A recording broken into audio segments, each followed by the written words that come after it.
Hello everyone! Today, magluluto tayo ng ginataang shrimp. Masarap siya, promise. Nakapagpapasarap talaga ang gata kasi manamis-namis siya.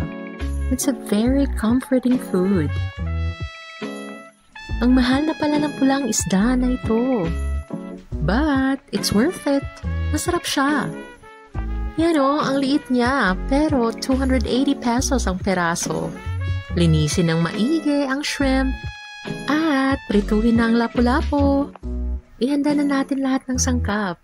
Bawang, sibuyas at sal, luya, sayote, carrots, pechay, paniritong isda, shrimp, and gata. Gisahin ang spices and i-add ang shrimp. And i-add na ang pangalawang gata. Lagyan ng tanglad para mabango.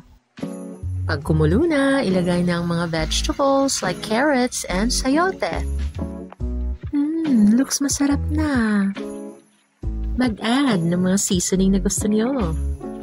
And at this point, i-add na ang unang gata. Nakakatakam na. Malapit na tayong matapos. I-add na ang mga pritong isda. Pag kumulo na, i-add na mga pechay. Then, add your red bell pepper and sibuyas dahunan. Yan, luto na. Enjoy your ginataang shrimp and lapu-lapu.